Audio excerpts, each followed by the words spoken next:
This is RSBANDB Update, episode 597, recorded Thursday, December 8th, 2016, on the 15th year of Christmas.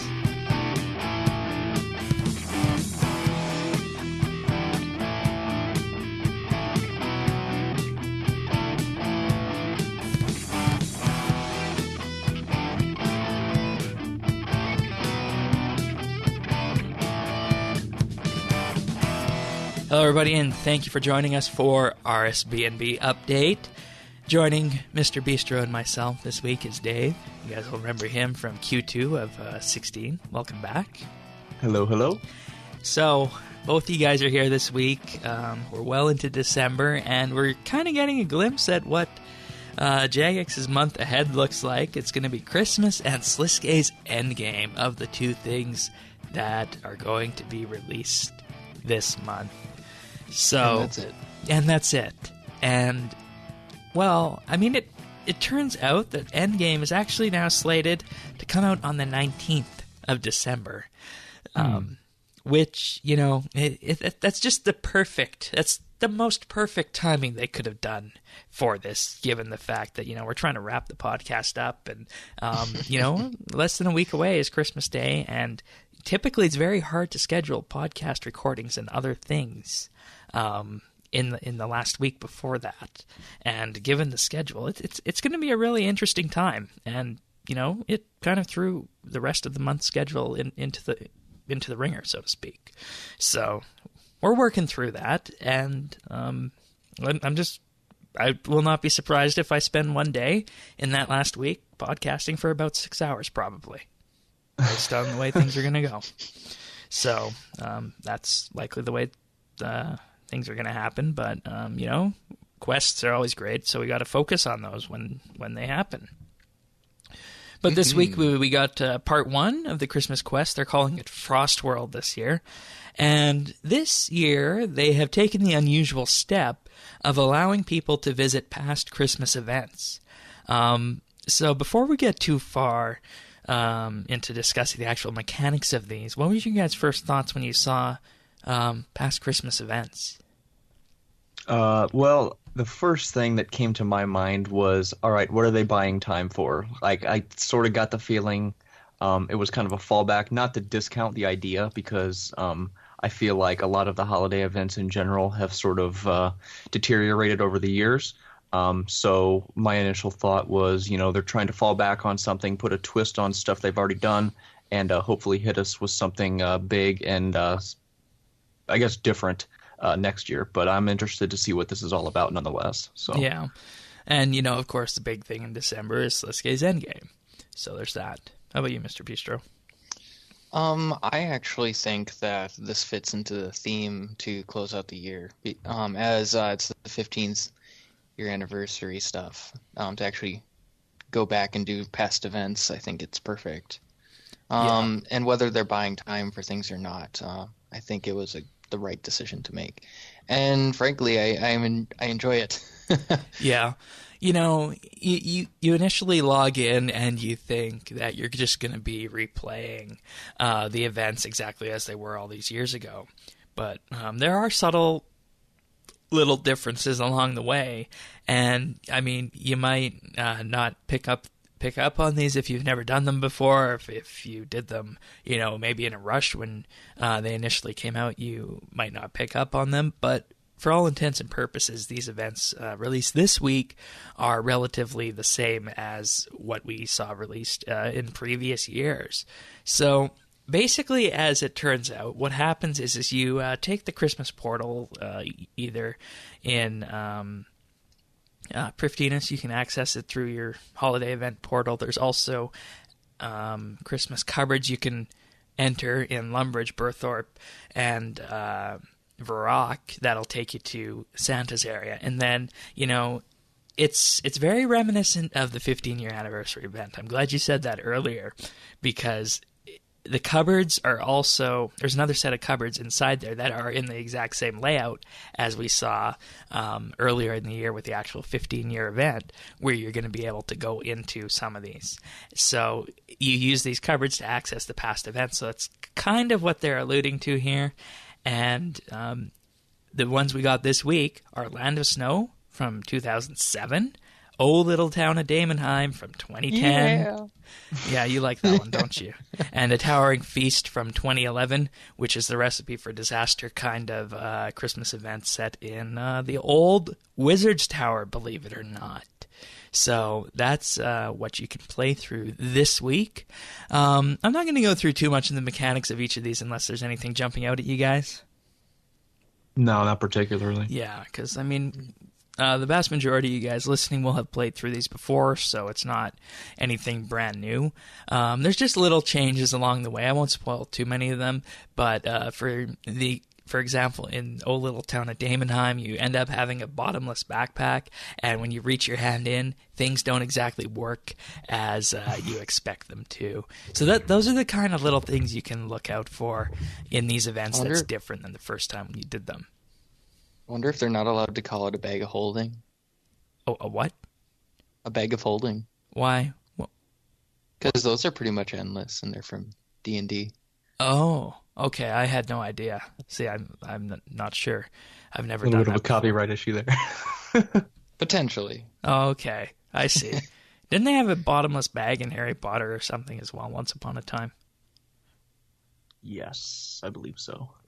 Yeah, so I mean, it's not like it's not an old trick or anything like that. But I want to talk about A Towering Feast from 2011. If you guys don't want to talk about Little Town of Daemonheim or Land of Snow. Nope, go for it. Okay. Mm-hmm. This one I think perhaps has the potential to bring most of us back to somewhere we can't access in game currently, and that's the old Wizard's Tower, because this is an exact copy of the old Wizard's Tower, and it kind of makes you appreciate either the old style of architecture in RS or the new style from when they updated it, because the current Wizard's Tower is so grand and tall, and this one is basically a little house on a peninsula island. So it's an exact copy of the old Wizard's Tower, and you think, oh, what is this? And then you get in there and you remember exactly where everything is, and then how to do the little thing in the basement that's putting on the holiday event, the snow in the Wizard's Tower, so to speak. So I think that this one probably had the strongest reaction going back, because this is actually an area that we can't currently access in-game today. So that was my thoughts on that one. I don't know if you guys had any similar thoughts. I think it was really nice to be able to go back to that too. It's not something that I expected. I almost thought that they would almost redo that portion in the new tower. Yeah. But then that wouldn't be true to the content now, would it? Mm-mm. So. Right, and coming from the, I guess, the recent habit, if you want to call it that, of Jagex liking to rework everything, Wizard's Tower included, it is I guess it's sort of a backwards way of seeing it as refreshing that they preserved it. If you're going back to do content, I think the point of it is not to rework it, but to obviously preserve it. So I'm glad that they stuck with that. Yeah, and for this. And we can go into the whole old school RuneScape thing here. Should old school RuneScape have been preserved as a time capsule like this? Right. That's definitely the way I felt about it. So, I mean, there is a certain argument to be made for that after 15 years of RuneScape, right? So, yep. I mean, maybe, but I guess the 15-year celebrations are over, so perhaps maybe for the 20th anniversary we'll see something like that, more of a time capsule kind of effect. So for rewards, you're probably wondering, what do you get for doing this? Well, the reason I think they're doing this is because, 2007...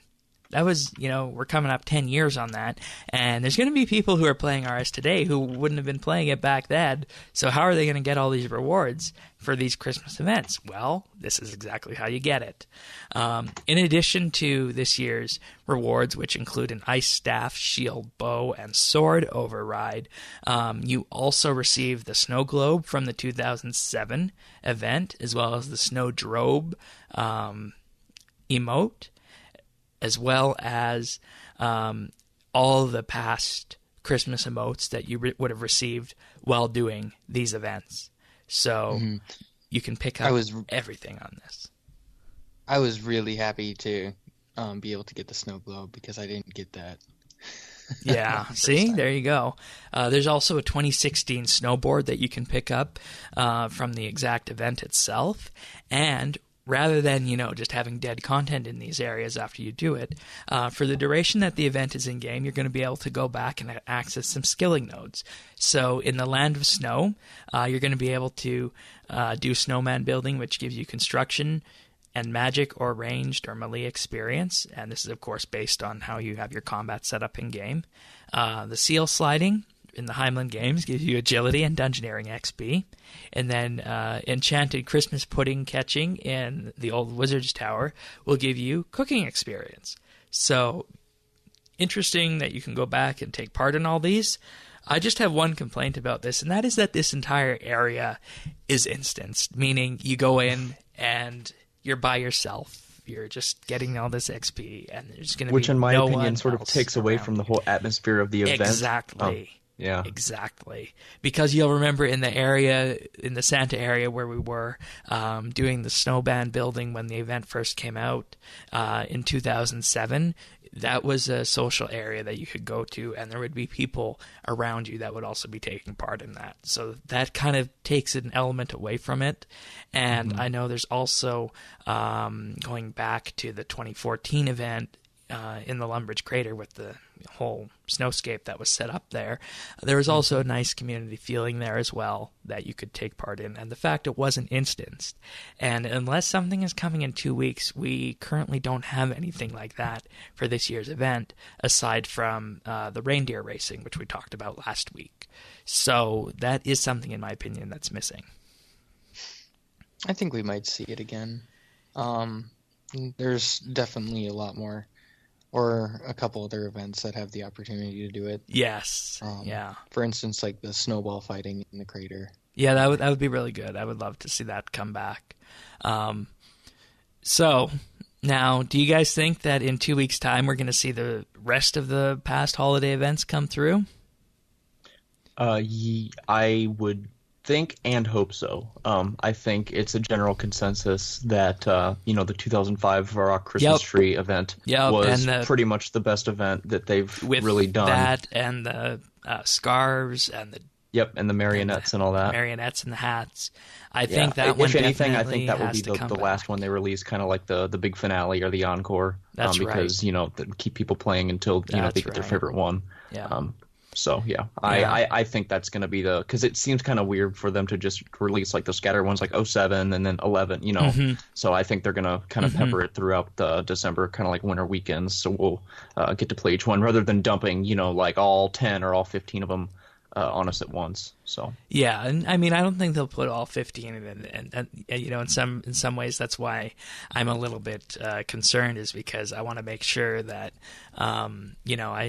I think we all agree that the 05 event is probably the best one that there was. So I didn't play the 05 and one. See, so that's I'd exactly really why you like want the those to come opportunity. back, right? And I think those are some of the best looking Christmas rewards that they put out, just because they fit so well on your character. Right.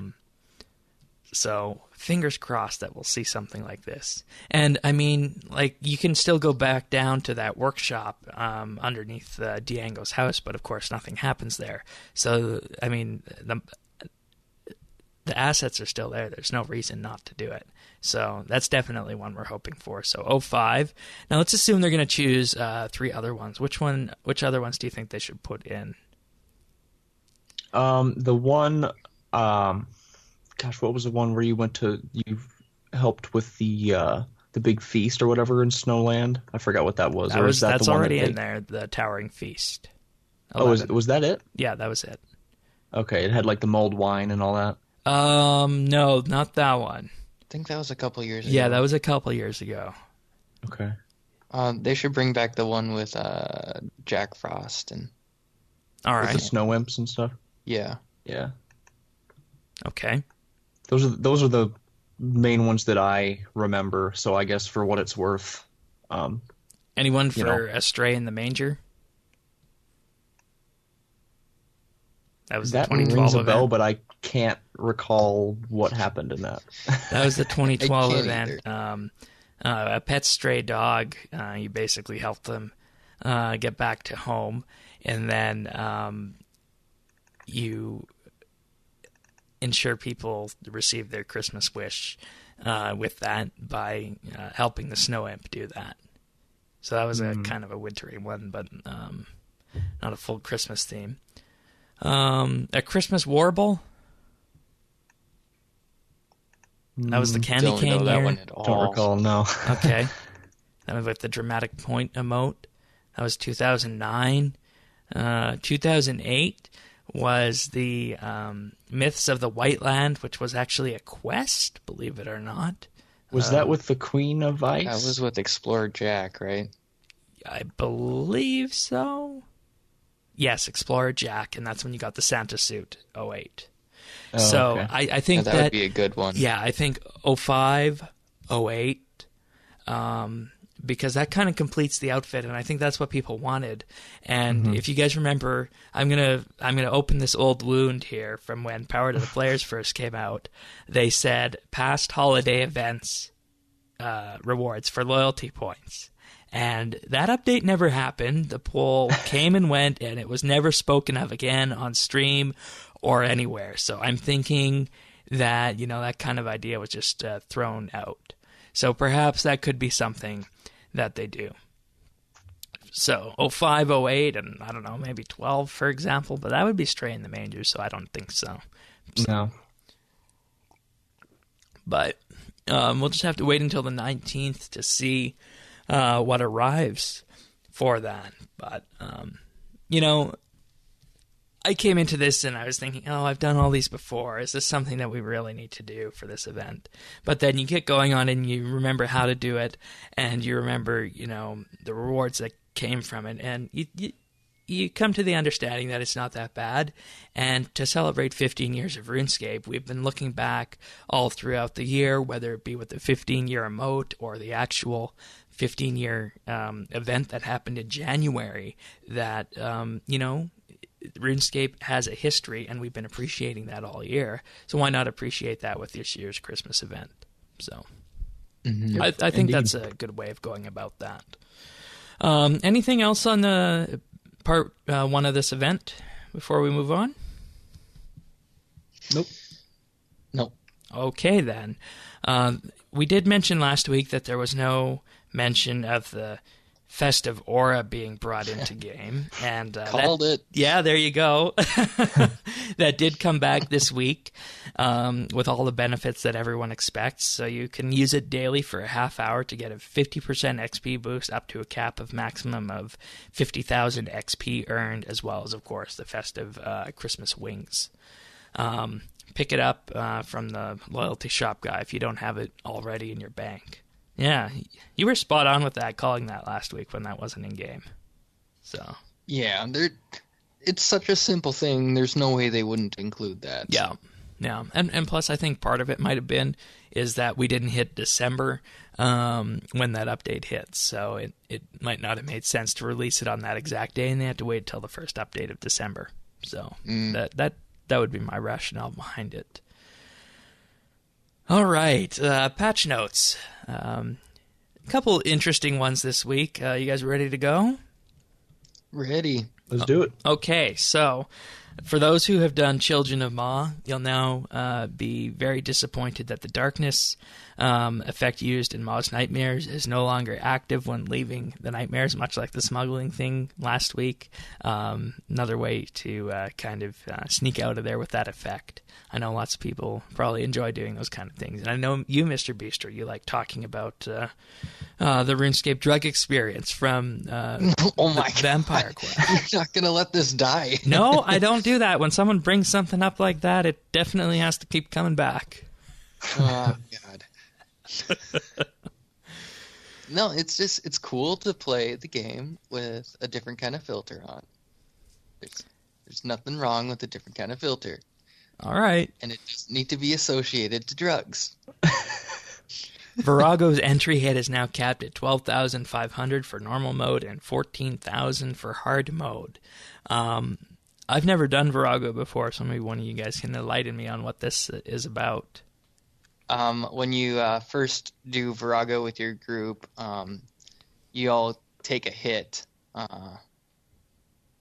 I don't know why. It was just... It's a total of 50,000 that's split amongst your party, which basically puts a sort of a hard cap on it not being able to be soloed, and you need at least 5 players. I think it's possible with 4 with boosts, but basically it's a measure to prevent people from eventually soloing it. So basically you need 5 people to soak up the initial damage. Otherwise, obviously, it's going to one-hit you. So just by capping that, I'm assuming with all the invention perks and all the new armor and stuff that's been coming out, it's increasing it more. So they might have been able to get 3 players in. So probably to keep that in check, they had to tweak this a little bit. So yeah, in the past, people would ask for others to like sacrifice themselves, so Virago could be duoed.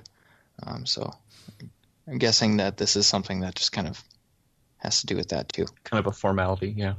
All right.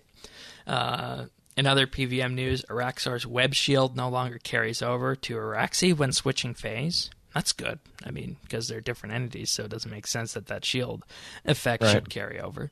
Mm-hmm. Seems like something that's been in there a while.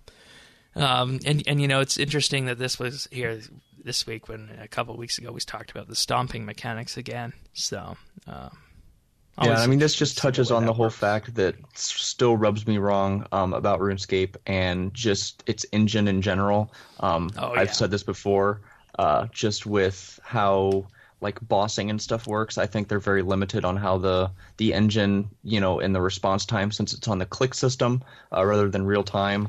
I think this poses, you know, opportunities such as this where, you know, a stop mechanic might be delayed or something carries over when it shouldn't just because it was, you know, a fraction of a tick off and, you know, went to the new phase.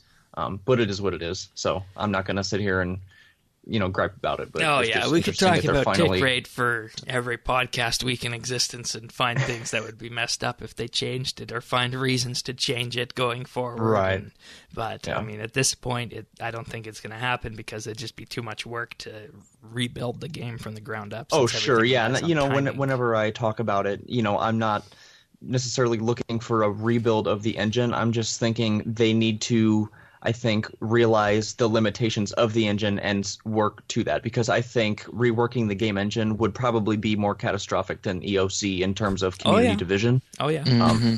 So I think they just need to realize, because, you know, they're trying to blur the lines, and, you know, some of the mechanics they've been putting in, you know, because I've done Telos, I've done raids and stuff, and, you know, it's less than smooth. I can tell you that much, especially if you have a computer with less than, you know, optimum settings and specs. But anyway, that's a tangent, and we can go ahead and move forward. Yeah, well, we're gonna move forward in just a bit, and I think we'll end up coming back to that. But first, valuable contributors to the RuneScape wiki fan site, the RS wiki that everyone uses, may be awarded with the Wikian title. You know, I'm not sure how I feel about this. I really enjoy the RS Wiki. There's lots of great people that work on that, lots of great administrators there that we know. And, I mean, it's nothing against the RS Wiki staff, but there's just something that doesn't feel right about adding a real-world reference to the game like this, like the Wiki. And what does that mean in terms of RuneScape characters, right? Mm-hmm. And then the question that follows from that is, where does it end? Like, are we going to have titles for clans next? Is it going to be Shane1288 of RSBANDB, Shane1288 of Clan Quest, etc., right? So, right, and there's always a danger with giving, you know, awards or titles on boards like that, and, you know, we can reference RSBANDB forums as well. You know, for the longest time, you know, it was not posted on, you know, the post count that needed to get certain ranks, because, you know, that would encourage spam and just kind of random posting. And, you know, it's sort of, you have to think about it in this case, you know, it says valuable here, but, you know, is this going to encourage a bunch of, you know, random people to try to edit stuff and put in their their input into all this stuff Yeah. and sort of dilute the content, just trying to get this title and And I mean, it's at the discretion of the RS Wiki administrators who gets the title. I know that much. Right. I also know that there are potentially titles in the works for the Rune HQ users and the tip.it users too, depending on how they want to hand that out. So that led to the question, where do we go next, and so on and so forth, right? Ask to get our own titles. Yeah, and like I said, I mean, titles are something that are very inexpensive to do. It's probably, just a list of names somewhere that gets put into the titles interface. So, like, where do we end? Do we stop at giant clans? ugly array of stop at fan sites, or do we keep going to the point where people might be able to, suggest titles one day through something? So, right. I don't get know. into streamers, and then we get into all this kind of stuff. Yeah. So, and plus it's just, the core reason of it, aside from the administrative side, is it just doesn't make sense from an in-game perspective, because if you picture your character walking around in-game, what does your character know about the wiki, and what does that mean? Right. So. Well, I think that this, and people could argue that this might not be related that strongly, but this is a lot better than Jagex handing out player mod status to a whole bunch of people like they were doing around the release of EOC time. And before, I think they were on a kick of upwards to... I know it was in the thousands. I know there are thousands and thousands of PMods. And over time, they've been letting those lapse, and people who haven't been playing, and they've been stripping them back. So... I think that was kind of... Because they went on their big crusade about saying how, PMods aren't like, RuneScape police. They're more of like community managers and like ambassador type and let's things. be real, there were people where it involvement. never worked out that way, right? There were people who treated it as the community policeman role. Oh, absolutely. And, seeing that we saw a spike, around EOC, I think that was their attempt. They knew the community was going to be divided, and they were trying to amass, their proverbial army to sort of unite it by having these PMods, and unfortunately most of the players that got modded treated it like the community police, and it really backfired on them. And I think that's the rest is history for sure. So and it's a very good point as well. And I think even from our perspective here, we could have perhaps done things a little bit differently and focused more on the positive sides of the evolution of combat, rather than trying to, just counter all the negative stuff, because that was another time, just kind of like those ARC episodes where week after week after week, it was a constant look back as to what was constantly being said negative about EOC and how that related to the community. So, definitely could have gone different there.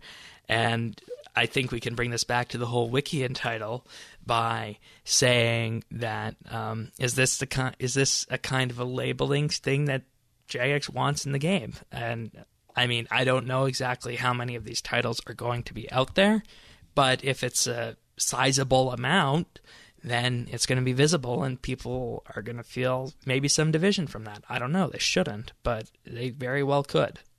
right. But, all right. Moving forward to the future, focusing on positive aspects of the new game client, foundations have been laid to support higher resolution textures and normal maps.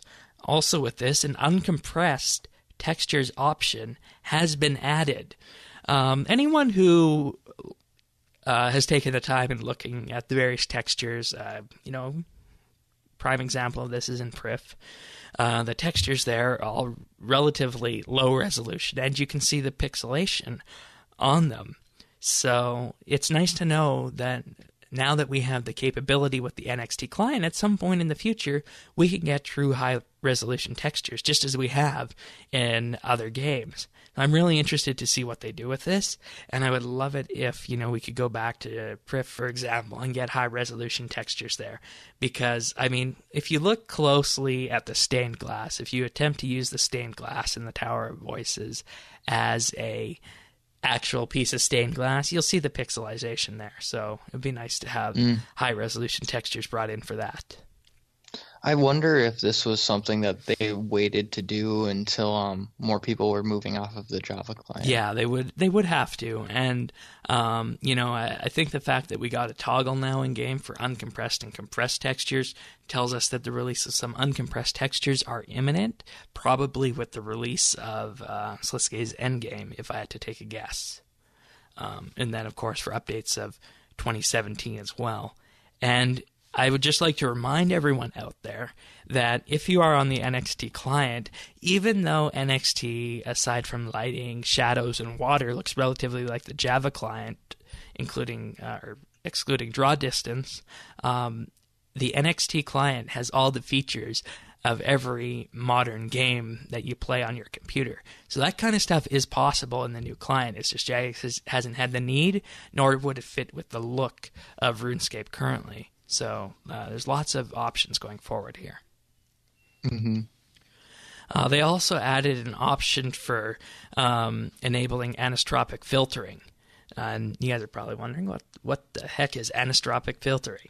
Well, basically what this is it's a way of making textures viewed on a plane other than the way the camera is currently facing. So imagine your camera is currently facing forward. Now, when you do that, a texture is flat. When you import a texture into a game, it's flat. It's a 2D thing that gets mapped around an object. So what anisotropic filtering does is it takes that skewed image of that texture when you're looking down a plane in a 3D world and makes it a higher quality than if it didn't have anisotropic filtering enabled. So basically it's a way to, for example, have a set of tiles on the ground look higher resolution when you're looking at it from a non-normal plane. If that makes interesting. Sense. Yeah. Was that explanation good? Did you guys get that, I think? Yeah. Okay. It's one of those options that's going to be in the NXT client that people might not understand off the bat, kind of like ambient occlusion. So definitely lots of high-tech little video game nuggets in there that you can play around with and see how that works for your settings. And finally, an issue where trees on the minimap could cause some parts in the minimap to become transparent have been fixed. I've noticed this in a few areas, so that's definitely nice to see. So that's all I got for the patch notes, unless you guys want to mention anything else. I think that covers it. Good, Mr. Bistro? That's good. Okay. Well, as I said, we did open some old wounds earlier with the Power to the Players poll about holiday items, the discussion about EOC and the community police. I have to open another wound right now, and that is the in-game voting system has been used once again this week, this time to poll us for our favorite updates of 2016. So, favorite updates of 2016. This doesn't make sense to me for one reason, and that is that we do not have the release of Sliske's Endgame yet into game, which could very well be the best quest of all time, yet we're not going to have an option to choose it on this list here, which, I mean... And it's probably not going to be that good. Sure, I think it will be. No, I'm sure it will be amazing. Okay. Well, I'm just going to tell everyone to strap in while I go through some of these options here. So, in first place for 2016's favorite update is, believe it or not, here we go, the NXT client. I did not anticipate this to be that high. This has 19.4k votes. Second place, this one really shocked me, but I mean, I guess it doesn't really surprise me. Skilling Pets, 12.7k votes. Third place. Anyone want to guess what third is? Invention. There you go. Invention. 12.2k votes. Following that, God Wars Dungeon number 2 with 11.4k votes. And then after that, things begin to drop off quite substantially. We see the Ark and Telos are roughly tied together in terms of... Telos and the Falador Massacre are roughly tied together within relation to performance, and the rest, it's kind of a mishmash everywhere. The 15-year anniversary event only got 6K votes, which, I mean, it wasn't a huge event, but it was huge in the grand scheme of RuneScape. Slisuke and the Chocolate Factory, 809 votes. I'm actually happy this is in this position here, because I don't know about you guys, but that song that they did for this update, it was just kind of disturbing. So I'm glad this was relegated to this position in the list. Oh boy. Unfortunately, Nomad's Elegy, as well as the River of Blood and Kindred Spirits and the Gower Quest, as well as Children of Ma, have all been relegated to single percentage points of the quest this year. Children of Ma had the highest with 4,072 votes. Gower Quest 2105. Kindred Spirits only 550. River of Blood 2413 at the time of taking this. And this is going to be in-game for 5 more days, this poll. So, what do you guys think? What are your guys' thoughts on this? Actually, after I voted, I didn't realize that I could vote for more than one. So I quickly backed out and redid it. But my top 3, as ironic as it is, were actually the top 3 that made it. My order was NXT, then Invention, then Skilling Pets. So I was pleased, because I feel like all of the updates that I enjoy, especially from years past, seem to have been in the minority. So it's kind of odd that this year everybody was kind of in line with what I enjoyed as well. So it was kind of cool. And it was funny because the other day when I logged on, I got the notification of, oh, there's a new poll, and I got really excited, and then I was like, oh, this is what we've already got, not what we're going to get. So anyway, I thought that was kind of funny. But I'm in the minority this year. I voted for NXT, of course. I also voted for River of Blood and the Gower Quest. I also wanted to throw Kindred Spirits in there, but I wasn't able to because you can only choose 3. I also wanted to throw Children of Ma in as well. But, you know, you can only choose 3. So I chose the 3 that I thought were perhaps most impactful. So, you know, I mean, I don't know if it's surprising, but quests in such a low rung, I'm not sure I came to expect that. And if you put all the quests together. Well, I mean, you could do that, but how do you compare the Gower Quest with River of Blood? They're 2 different toned quests. You really can't. So, now, what did you vote for, Mr. Bistro? I voted for God Wars Dungeon 2, the NXT game client, and Bounty Hunter, which is sitting in second to last place. Oops, Bounty Hunter. The other option had more votes than Bounty Hunter, which is depressing. All right. So why are Skilling Pets in second place right now? I don't know. Dave, you voted for them. Tell us why. I like this, even though I haven't got one yet. But you know, we've touched on this before, where it's sort of bringing the community away from just boss, combat, slayer, boss. You know, you can do random stuff with skills, and you can still be awarded these pets, and there are more than you think. Pet collectors out there. Obviously, everybody that's gone for the final boss, insane final boss, or just have gotten bored with most of the content. They go for pets, and it's a pretty big deal when somebody gets a skilling pet by just by doing stuff, and some of them are cheeky and some of them are just odd. I got a really funny story about that. I'll tell later. Oh boy. But yeah, I just think it's nice. It's sort of giving the skillers some love. As everyone remembers, I'm sure, Invention was pretty much released as a a combat-oriented skill, Uh-huh. basically a supplement Uh-huh. to Slayer. And not to And mention we didn't get half the things we were promised with it.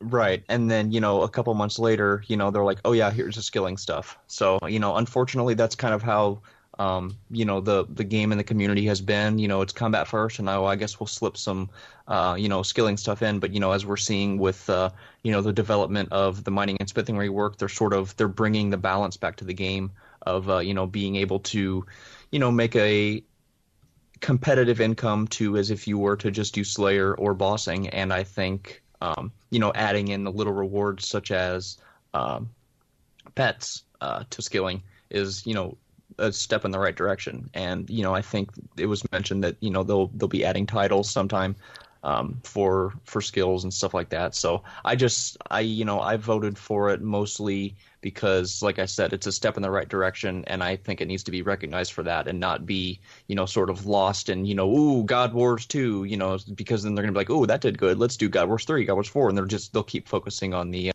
combat aspect, when I still think there needs to be some balancing between the two disciplines. So All anyway. right. I guess you voted for it then, in a sense, to evangelize skilling, which is something that doesn't really happen. All right, that's fair.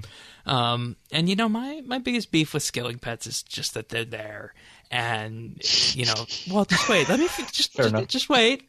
That they're there, and there's so many opportunities, with the prestige system and skilling pets that were talked about in the summer summit that really never came to fruition with skilling pets. And lo and behold, instead, a week after that stream, we hear, oh, we're putting skilling pets into game in August because you guys wanted them so badly.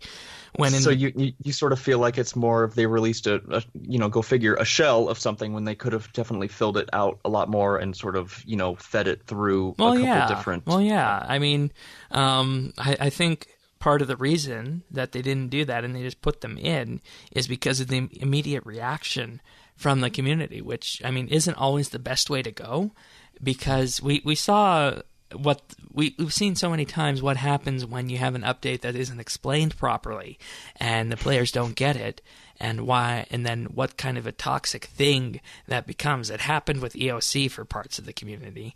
It happened with the prestige system. So you can't even talk about a prestige system or sucking stuff away or sucking XP away without evoking some of these feelings.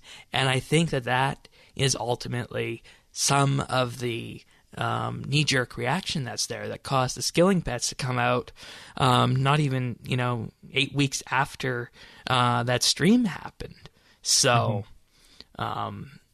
it's just something that could have been fleshed out more, and they could have done it without sucking all the oxygen out of the prestige system, and instead make it so that your character sucks XP out of your skills and puts them in a skilling pet and does something great with them. And, that wasn't the initial design for Prestige, and it's something that Jagex suggested, and it went nowhere. So, okay. Then there's also another elephant in this poll here, and that's the ARC, 5,500 votes. We've got a question about this after, but, I mean, it kind of shows the impact of the ARC when it is in, it's not in your top 3, but it was, chosen as one of the player updates of the year, and kind of there will be questions to be had about should we have had this kind of update decided by the players. That's something Jagex is probably thinking to themselves. So, and then, of course, I guess we could talk a bit about Bounty Hunter Mr. Bistro. 685 votes, bottom, very, very end. It's above Kindred Spirits. Yeah, I was so excited when this came out, and to see all the people like out and about in the wilderness was super refreshing. And I should have known that it was going to be just one other thing that kind of drops off. And I'd almost be willing to say that a good majority of those votes are coming from people that are playing in Legacy mode over EOC too. Yeah, I think PvP was always more popular in Legacy mode. And, I mean, you just got to look at the numbers here. The numbers speak for themselves. The Canterbury graphical rework got more votes than Bounty Hunter. Got more votes than Kindred Spirits. So... Oh, God. I mean, I like the Catherby rework too, but I wasn't going to vote for it. So, I don't know. I don't want to say I feel like there's a disconnect between various aspects of the RS community, but it certainly feels that way with everything in this poll being so focused on the end game perspective here. Except for the NXT client, which is a major quality of life update. Because you have, like, Invention, God Wars Dungeon 2, and Skilling Pets. That's all heavily focused on the endgame, and that is clearly where the players are at. But I think we do lose some kind of appreciation for the other updates on this list. And, I mean, maybe it's just that these were so massive in scope that, you know, there was no time to go back to these other updates and give them a vote, right? So, I don't know. Talos the Warden, that's also pretty low on the list as well, even though it's kind of loosely associated with God Wars Dungeon 2. You think that boss was too hard for people, being so low? No, I think the mechanics on how you get your drops were a little bit different, maybe not received as well. All right. Falador Massacre event, that scored relatively well, 1,300 votes. You know, we didn't really feel well about that when that came out because that was kind of glorifying a bug abuser. But it kind of did go with the year's theme of looking back. So, and I mean, I'm going to say this right now with my votes, and I saw the numbers come in. It's like, oh, I'm a part of the minority here who voted for these quests. And, you know, it kind of doesn't, it feels like I don't know the community that is voting for these. I don't know if you guys felt the same way, but that's the sense I got when I submitted my vote. Yeah, even though we had different perspectives, I think I still sort of took that away because I was so used to, not being with the community, and this time I was. So, it was sort of that same feeling of maybe I don't know the community because, all the stuff that I usually like, obviously, I was just very surprised to see a skilling update that was fairly just small in terms of, development time and whatnot, score so high on the list. So, yeah, I agree. If there's one thing that the RuneScape community is good at, it's throwing everyone for a loop, including themselves. Yeah. So. I mean, I just can't fathom that the arc chosen by the players is so low, especially after all these fixes here. And the amount of XP that you could wring out of an optimal island is insane. So, I don't know. Jagex is going to take stock of this poll, and hopefully that'll influence 2017 to shift some of these updates up next year. So, I think it's good that this poll is here. We'll have to see what the final results are next week, but call me shocked. I feel like I'm part of the minority. Yep. All right. Anything else with this poll before we move on to the questions? I don't believe so. All righty then. Well, let us begin. We got our first question this week. It's an audio question from Parnassius. Hi guys, Parnassius once again. My question this week is about the Ark. The devs said that it was going to have its own economy, which it certainly does, but it is very limited. Do you think they should introduce more stuff to buy with chimes that are useful in the overall game? For example, we saw a few scrimshaws that were dropped from the Mimic boss that would fit perfectly with the Ark.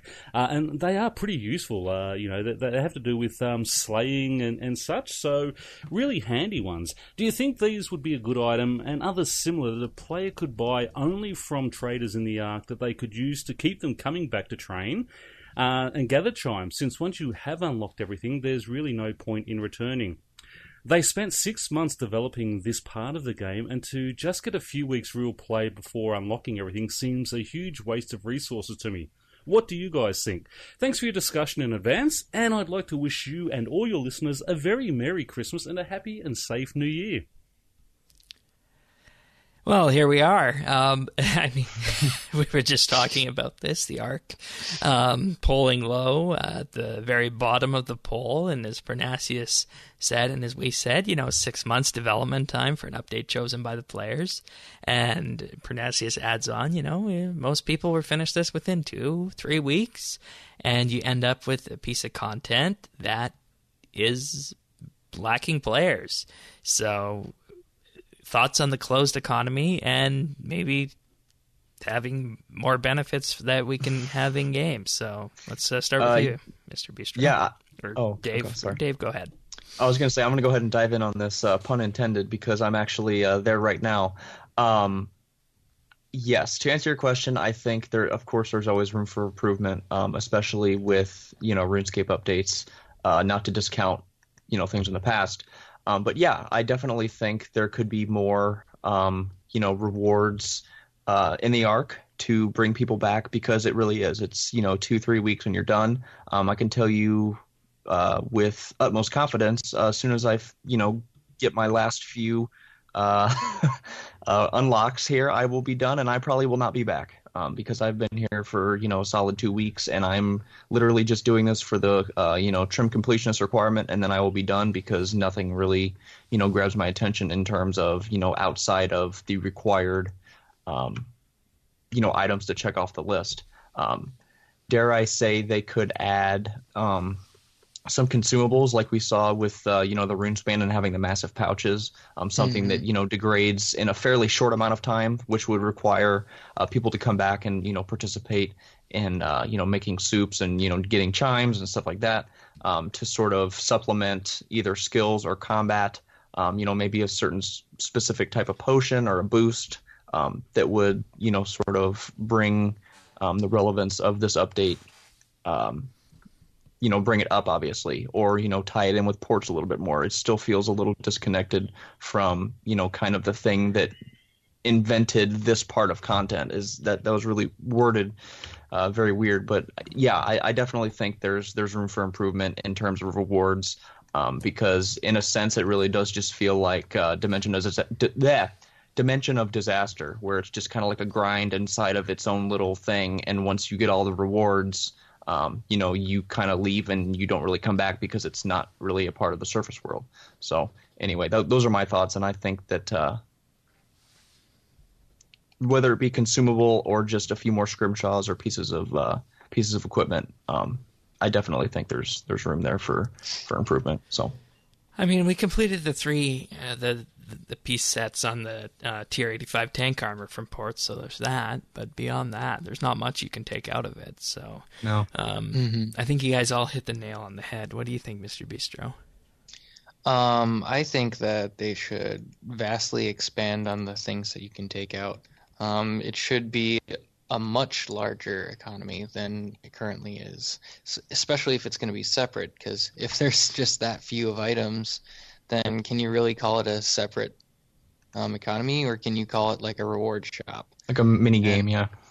Yeah, like it just makes me think a little bit about like the dungeoneering rewards or unlocking the potions from Perif, and I feel like those would help, but there just needs to be a big enough mass of items to actually be able to call it an economy in the first place. Yeah, definitely. And I was partially thinking when the ARC came out, it would be great to maybe have a focus set on some of these skills.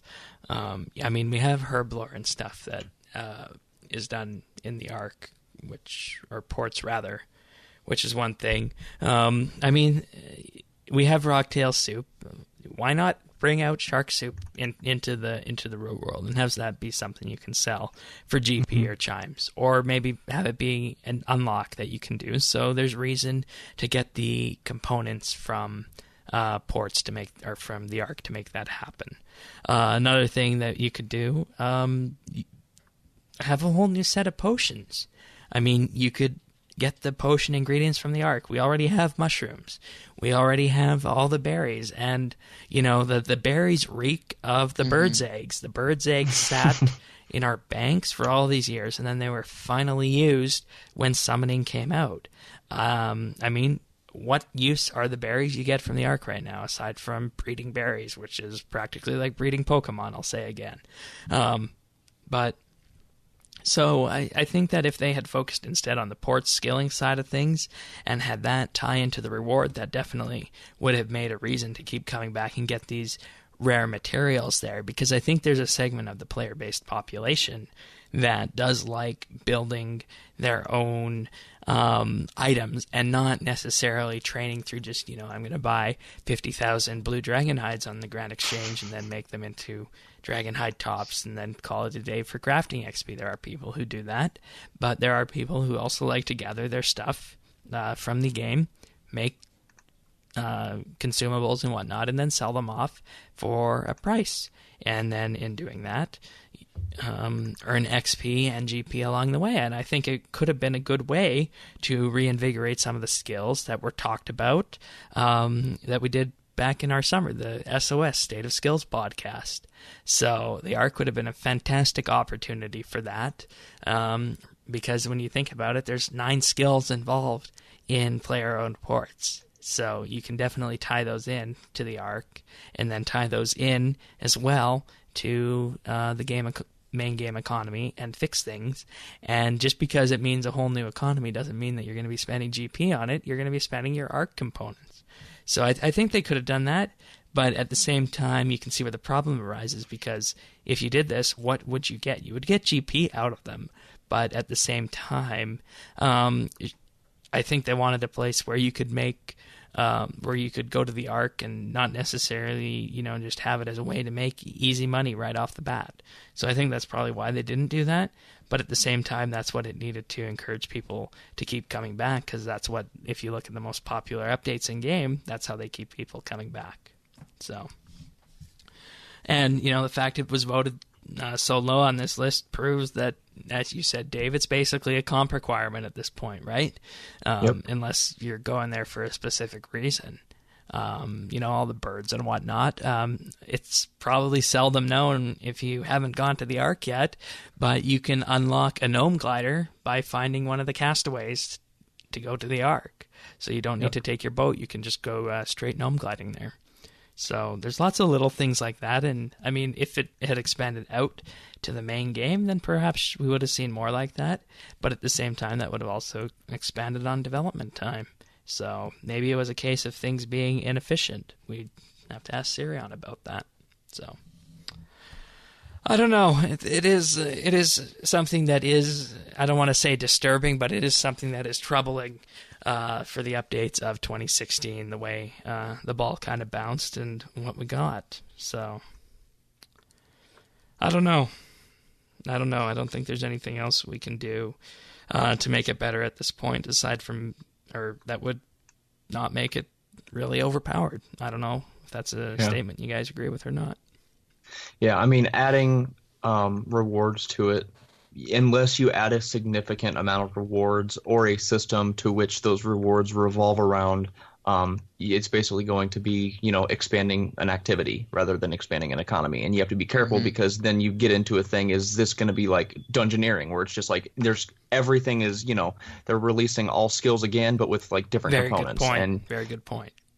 There's a fine line between there, and I think it was a little generous for them to want it to be its own economy. I think lore-wise, that's what they were going for, but gameplay-wise is really just not feasible, because with a different economy, you pretty much have to have a different game, and that really doesn't work. So, they can only expand on it so far before it becomes something other than it is, and then, again, that cuts into development time, with what they could be doing down the road. And I think it really is just where it's at. Should they and could they add a few scrimshaws from the Mimic Boss and whatnot? Of course. I don't think that's going to remedy the situation at hand, though. So, again, beating a dead horse, it is what it is. So all we can do is move forward, and hopefully they don't do it again. The really odd thing about this is that if you did do this the way we want, way we're talking about this going right now, this would be very similar to a potential design of the dungeoneering skill minus the dungeon, where you have, say random dungeons throughout RuneScape that you could find and plunder and then get dungeoneering XP from, and maybe some rewards and dungeoneering points. So this is all then contained in the Ark, and then you basically have 2 copies of the same similar mechanic going just on a reskin. with a reskin. So that's actually a very good point. The Ark is dungeoneering, except on islands rather than dungeons. Oh, and Shane likes it. Well, there's a big difference about the reason why I like it, and that's because I don't need to go there with people who might have, a misaligned team interest, right? Through the transitive property, Shane likes dungeoneering. Oh gosh, don't you bring that kind of logic in here. And I mean, speaking of dungeoneering and how they made it a quote skill, it's very, very surprising because, in my opinion, with their idea of, I guess a skill, they could have incorporated the Ark, expanded on it a little bit more, and then lumped ports in with it, and that could have been sailing. Like, I feel like that was kind of what they had envisioned for sailing, but they broke it up. I mean, let's be honest. Could you not see, it'd be like something like farming. Oh, I got to go, send my ships out for the day. You get like a 30K drop for sending out a long voyage, stuff like that. Going to each island and exhausting all the resources gives a drop. Exploration part. Yeah. Yeah, that is sailing. Anyway. I'm going to get all kinds of hate mail and death threats now for saying that because, if Jagex listens, we heard this idea from... I'm just going to delete my account. Oh, boy. But yeah, anyway, so... I think that's pretty much it on that. Yes, okay. So our next question is from Thieves. Hey, guys, if Jagex decided to pull a Blizzard and wanted to release a fictional RuneScape movie, what storyline would you like to see up on the big screen? Would you prefer it to be live action, 3D, or animated?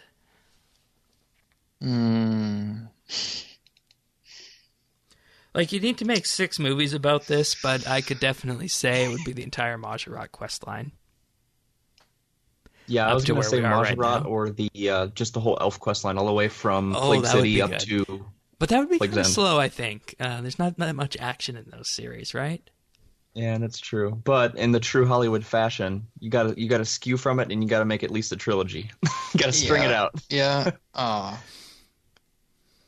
don't know. They could stick to the easy path and just do the Betrayal at Falador. They could. It's already written. And I mean, I have not read that, but apparently people who have read that do indeed like it and say it is consistent with RuneScape lore. And a really interesting thing in that not many people think of is that in that book it took a person days to walk from Falador or to Varrock. So that would be an interesting aspect to explore there. But aside from the Majorat, I think if you were doing it at this point and specifically where we're at in this point in RS history, you could definitely do it with the entire 6-age storyline, starting with the World Wakes. You'd probably need to do it in about 3 movies, but you could probably get that done. So, yeah, I think all of the god lore that we've seen in the last 2 to 3 years fits, I think, the archetype of where a lot of the fantasy movies are and are going, and holds a lot of action and really is extremely rich in lore. Even though I'm not a lore hound, everyone knows that. I think it's very good storytelling, and it sort of adds that higher power sort of fantasy aspect that people like. And in terms of what I would like it would obviously have to be live action, I think, for it to really have that effect. Otherwise, you sort of get that Pixar kiddie feeling, especially with a game that I feel like so many people associate being a kid's game.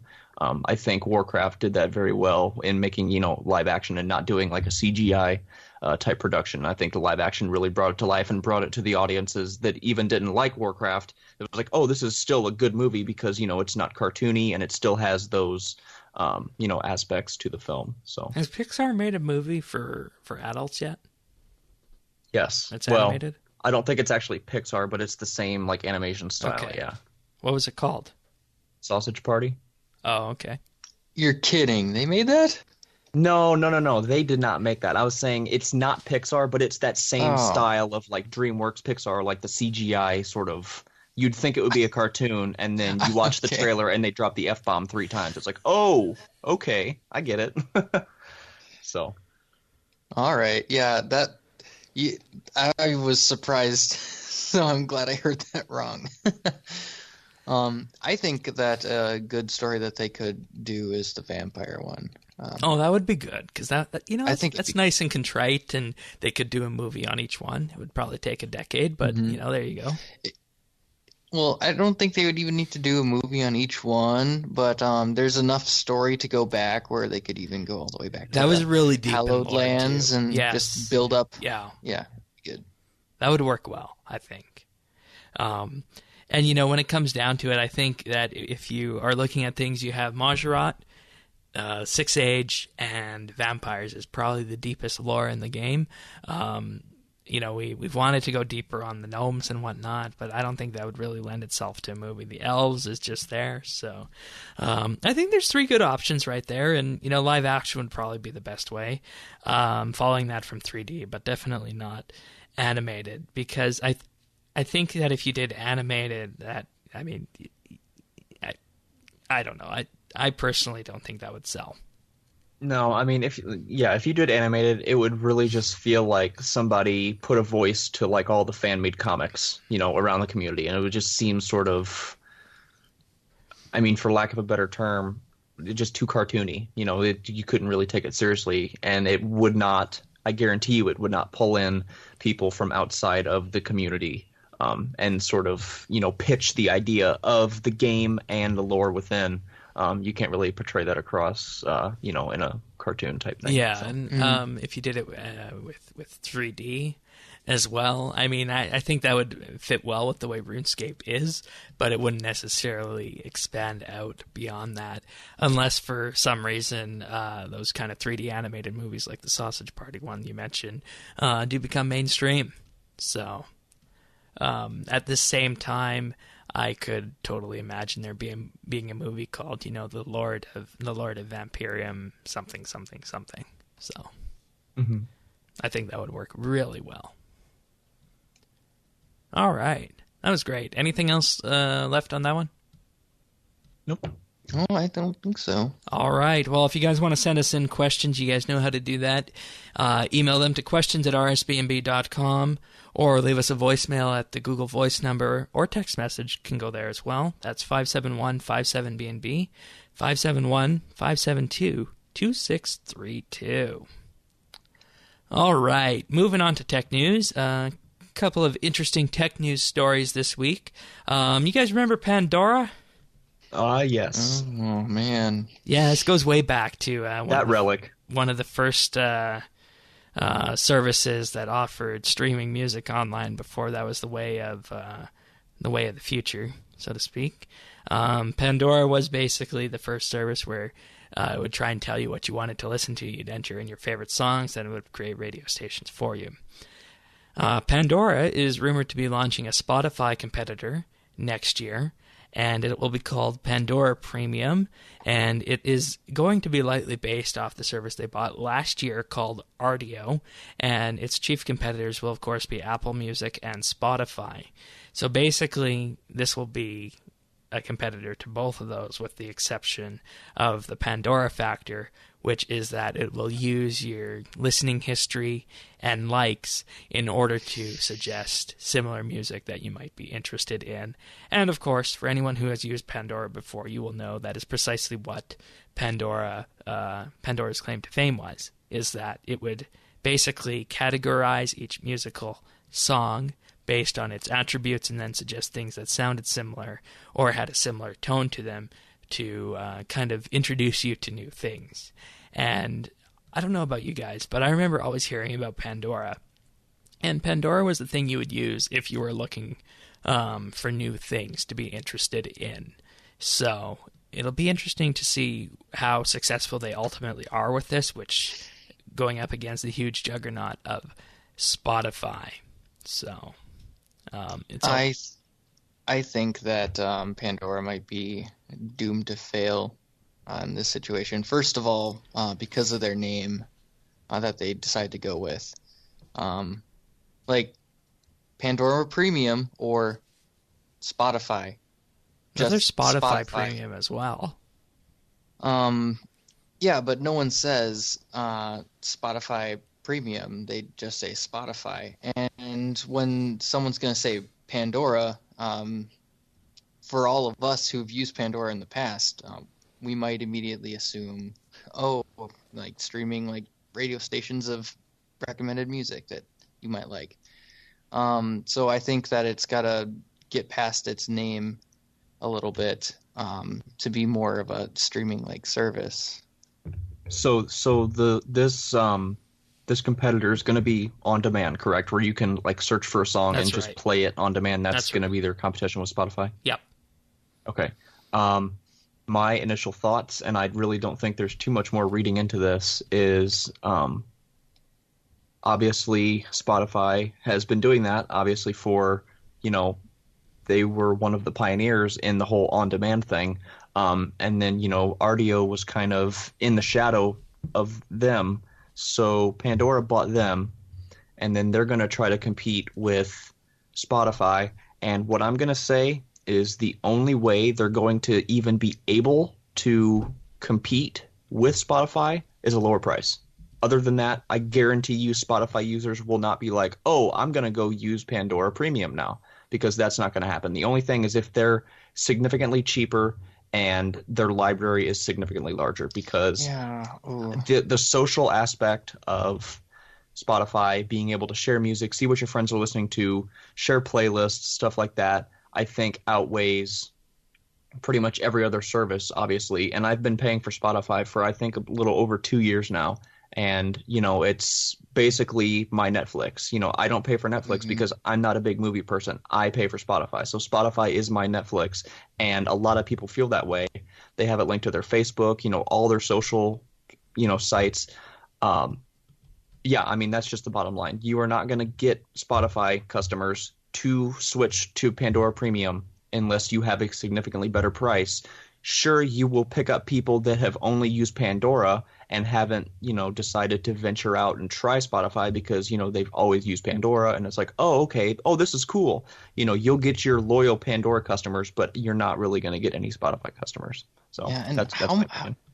how much lower can the price per month really go for these services? Spotify is already Isn't Spotify hated $9.99 by a the month? music industry. Yeah, you really can't go, below $10 because still $10, you need hundreds of thousands, if not millions of, listens per month to, at least pull like $10 out of your contract with Spotify. As mathematics would prove, if you have 1 million users that are paying $10 a month, that's $10 million a month. And, there's, let's say 3.6 trillion plays per month. Each listen, you would have to get hundreds upon thousands of views to pull $1 out of those coffers. And that's before you factor in hard costs like bandwidth. Right. There's also the issue that if you go to Pandora and you're not a resident, or internet is not coming from the US, Australia, or New Zealand, you get put up to a restricted page where it doesn't exist in the country. So they don't even have deals to play stuff outside of the US, Australia, and New Zealand right now. Right. Yeah, coming from a musician standpoint and knowing how the music industry works, yes, Spotify really does sort of kind of screw the artist, but, one can put the argument as, the artist sort of signs that away when they go on to a label, because in essence, when you are signed to a label, you pretty much give them the profits, and, as the artist, you don't pull all that money from record sales. Most of that goes to your label, and then, you're paid for making that release. So it's the same concept, just on a much bigger scale. So basically, the record companies are getting screwed because people are streaming and they're getting, the pennies on the dollar for the streams, which obviously trickles down to the artist not getting that much money because their records aren't physically selling for $12 a pop Right. or what have you.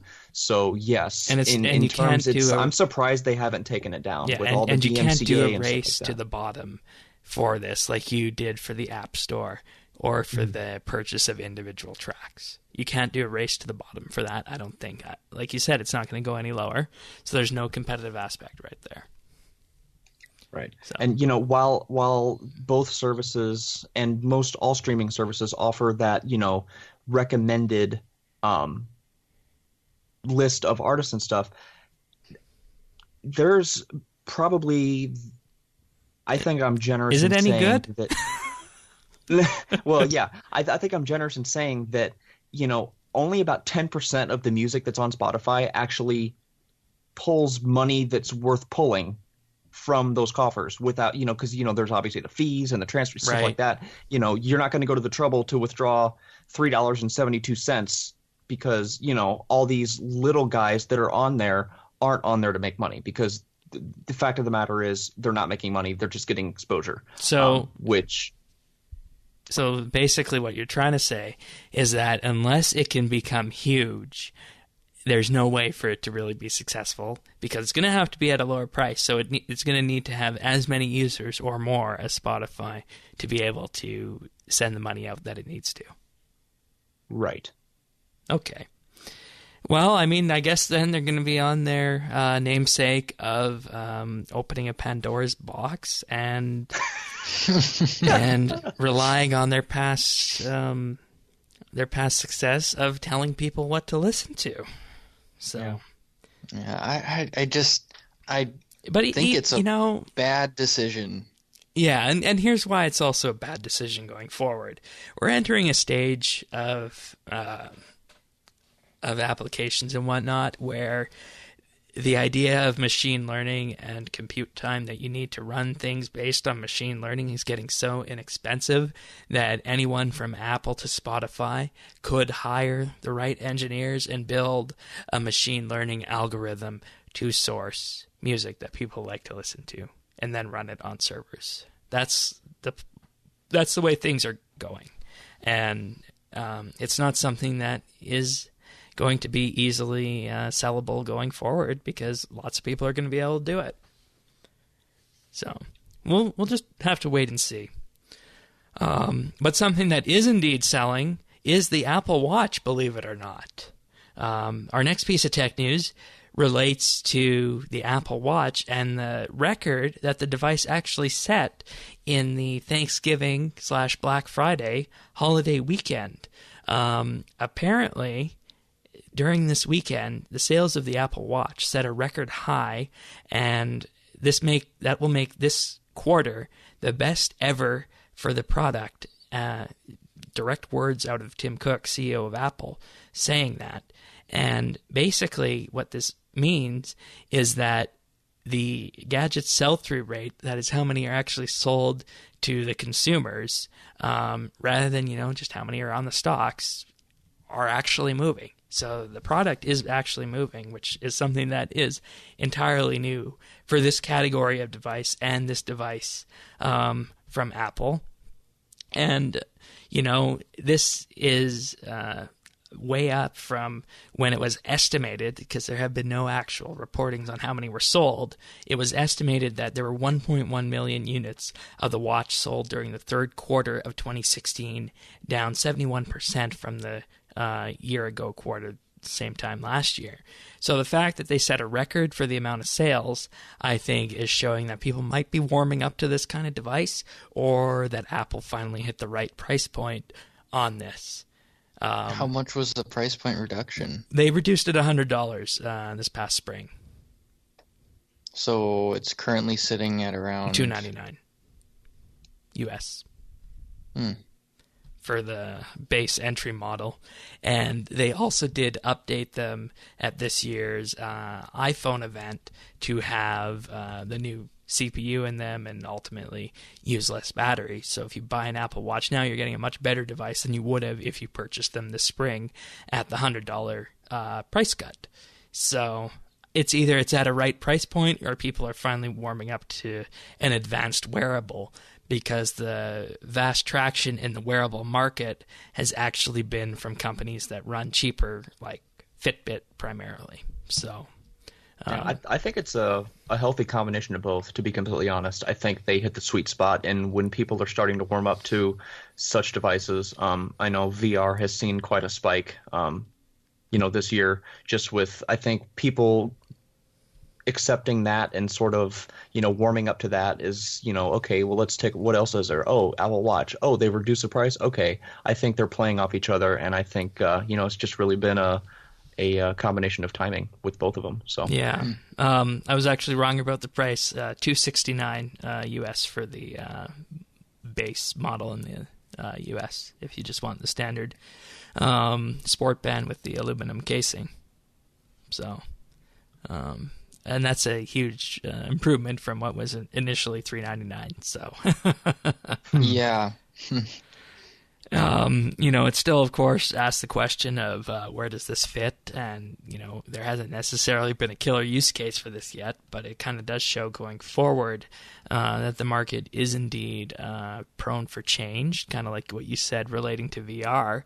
So we'll have to see what happens in 2017 with this, but, this past summer, it wasn't entirely out there, but there was some thinking that the entire wearable market, at least the premium wearable market, would disappear. And those are some of the indications that we got last week.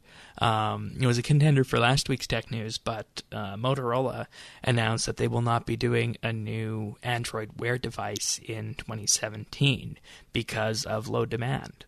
So who knows? This might actually spur them to compete going forward, unless we're on a 2-year cycle for these kind of wearables.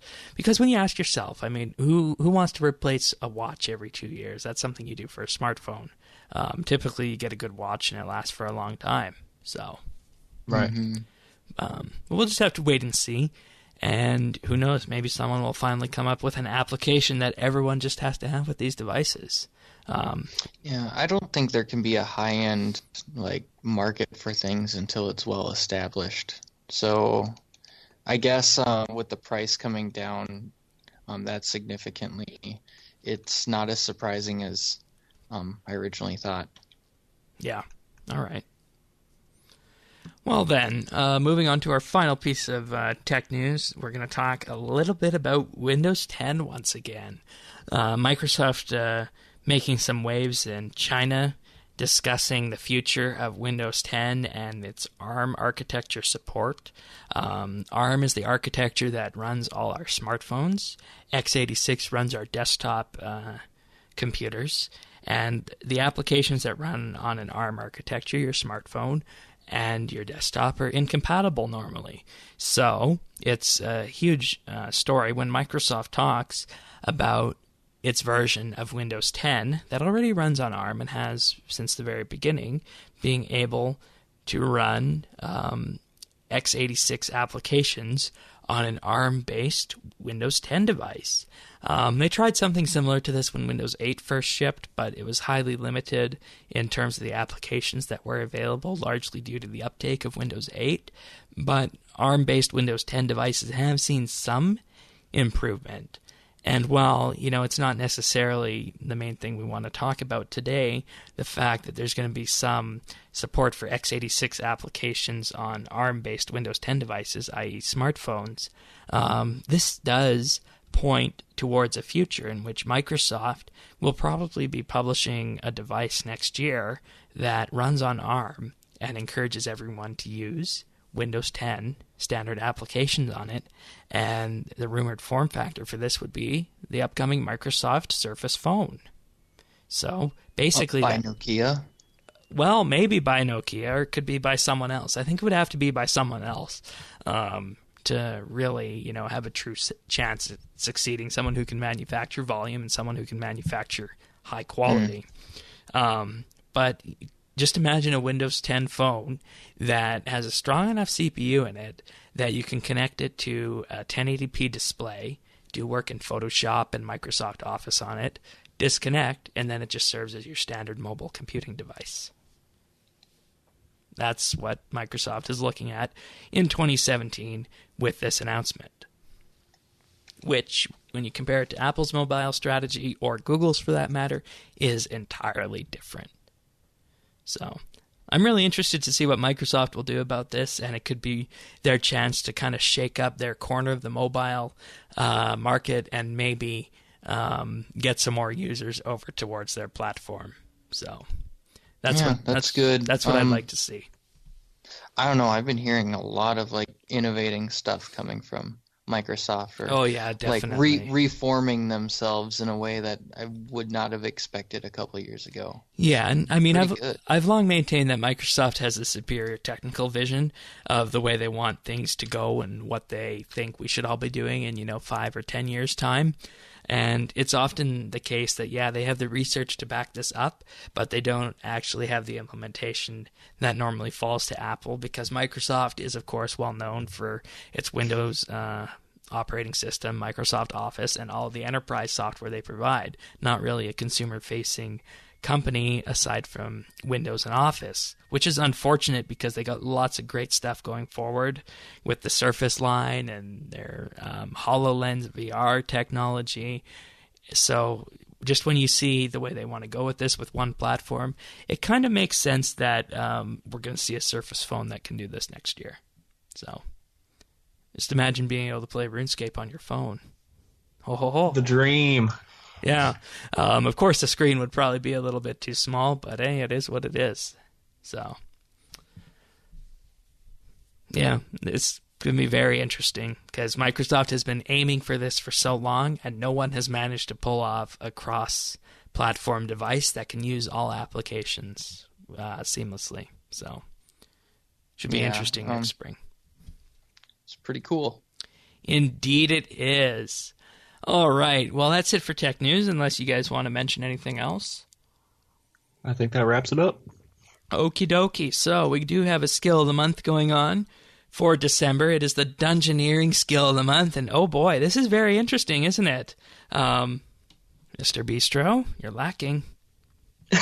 Oh, yeah. Don't worry about that. Currently, we have Flash with 2.8 million Dungeoneering experience gain, the RR Man with 2.7, and Pernasius with 2.3. We're about 7 days into December, so it'll be very interesting to see where this goes. We even have Colton here in 4th place with 2.1 million, so everyone here within, a couple good dungeon runs together here competing for 1st place, so come on, I want to see everyone keep this up. And, for how much you talk about Dungeoneering, I was expecting you to be in 1st. Things come up. You get a little bit busy, but I will not be at the bottom for long. All right, fair enough. We even have MageBit on here, who hosts RS Weekly, currently in place number 5. So apparently he's a big fan of Dungeoneering too. So lots of Dungeoneering fans here, I see.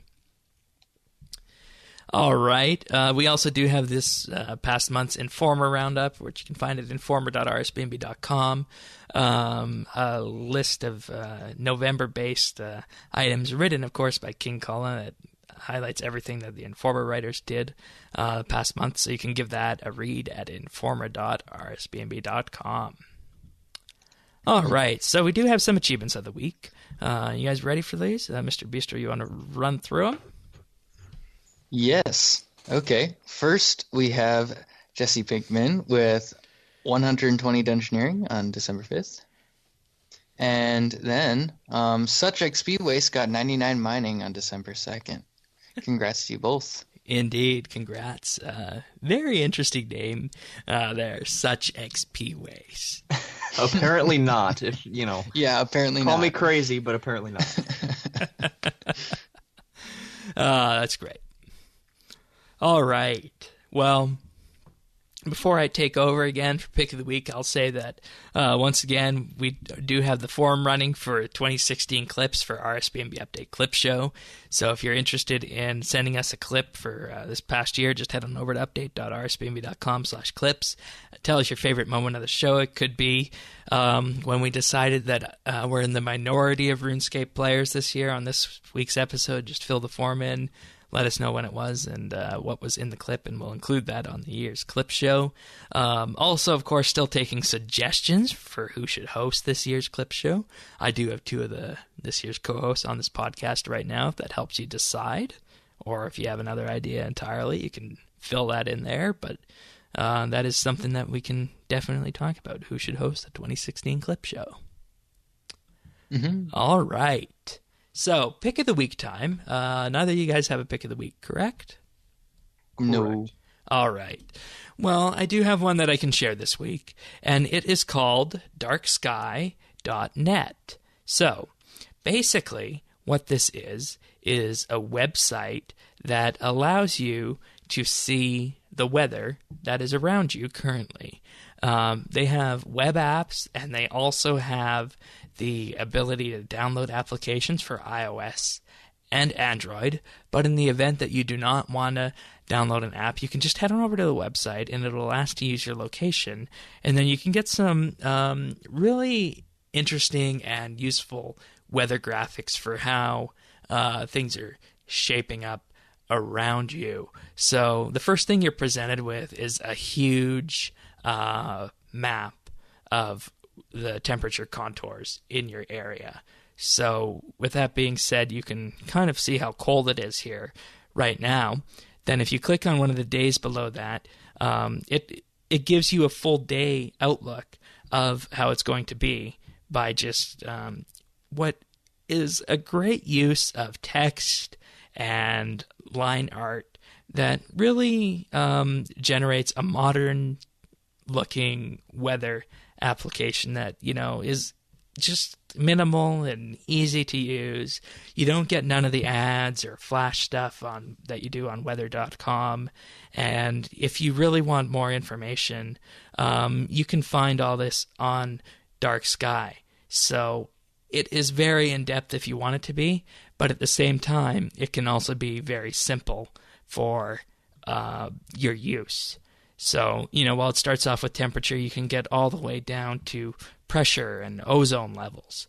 So it is something that can be a power user feature, but at its core, it's very simple to use. And they also have a neat little time machine feature where you can go back in time. So if you wanted to see what it was like in the middle of summer, you can do that and just see how much different the temperature was based on what it is right now in the middle of winter. So you can find this at darksky.net. And it works for all regions of the world, and you can, customize your units as you decide to. So, also a great map section too. You can see the entire temperature map for the whole world, so you can see where it actually starts getting warm on the map, and where the Arctic air masses are and everything like that. So, really neat. Darksky.net. It is very neat and looks really cool too. Yeah, and I mean, it's definitely something that I think is overlooked because, it's all too often that people just use the default weather app on their phone. And I mean, that's fine because it provides the data. But sometimes you might want to see more. And they do have a huge page here for wind and precipitation and really in depth. So definitely give it a look. darksky.net. All right, so let's start with what we've been doing, Dave. Since you haven't been on the show in a while, what have you been up to on RS? On RS, I'm back with a vengeance. I took a little bit of a break over the summer, but I am back and I'm as strong as ever. Basically going for I recomped, did a few quests, children them off, stuff like that. But now I am on the long and lonesome road to trimmed completionist. So I am currently island hopping at the Ark. Hopefully I will be finished with that here in the next couple days. And then I will be at Artisan's Workshop all weekend, getting that requirement out of the way with the winter weekend. So yeah. If any of you guys plan on being there, I will hopefully see you guys there. And that's pretty much it. Just checking off things one by one and, tackling as it comes. So, all right. Any plans on getting a Master Quest cape? That'll probably be on the way, honestly. So I got about half the requirements done for that. So yeah, that's definitely definitely in the near future, hopefully. So Neat. All right. How about you, Mr. Bistro? Well, it may not look it, but I'm working towards 120 engineering now, and earlier today I hit 500 mil total experience, which Oh boy. is pretty cool for me. Not dungeoneering, but yeah. Yeah, you said total experience. But, okay, yeah. But other than that, I haven't really got a chance to sit down and do more than like the Christmas event stuff, Little Town at Demonheim, and that is on my to-do list for sure. I want to really get all of those done. Snow Globe, I want that too. So. All right. Oh, it's currently 30 degrees Celsius in Bangkok, Thailand right now. all right. Yeah. The more you know. Yeah, and just found out there's actually a 3D map feature here, and that's what I'm playing with right now. All right. Anything else in RS that jumping up and down at you this week, Mr. Bistro? No, that's about it. I am looking forward to the quest that's coming up, but until then, probably just the Christmas event in Dungeoneering. Alrighty then. Well, I did say I would have a funny story for you guys later in the podcast, and that time is right now. So, this past weekend, I was harvesting energy at the divination colony for, just trying to get some energy to rebuild the GP coffers as Christmas is coming up. And, I was, I don't normally AFK, but I was just kind of AFKing, looking at other things in the window. And I come back and I see that Friends Chat is freaking out. And Clan Chat is also freaking out. And as it turned out, while I was away in a different window, I actually got the divination skilling pet. Oh, excellent. That's actually the one that I would like out of all of them. Yeah, and now you're ready for the real awesome. kicker? Uh-oh. That it makes everyone laugh and really begin to doubt their luck. What's that? I got this after only 823,000 divination XP. When people have spent millions on trying to get these pets, millions of XP, millions, 20 million, 30 million to get these, and I just get it at 823. It's like my farming run after 2 farming runs. So that's 2 skilling pets I've got in under 1 million XP. Now watch me not get another one for another 30 million XP. One of my clanmates actually got the Herblore pet, and he's level 81 Herblore. Oh, there you go. And the odds of getting them do increase as you get more experience, but it's not a huge amount. But they definitely do increase, and I only have 99 divination, so I was really surprised about that. So that was fun. But aside from that, this week just some herblore experience along the way from random things. Also currently working to get 96 cooking to make those shark soups in the Ark. But that's about it.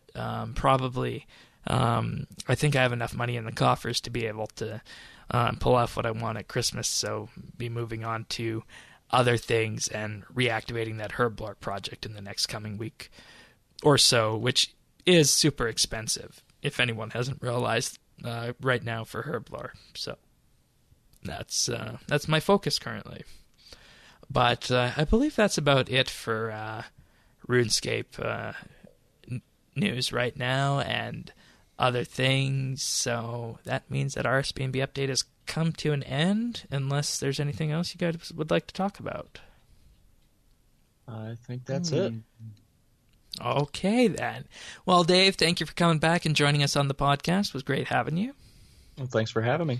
And Mr. Bistro and I will be back next week to discuss whatever patch notes that Jagex has decided to put out. So until then, enjoy your weekend, and thank you for sharing your time with us. Galaxy Note 7. See ya.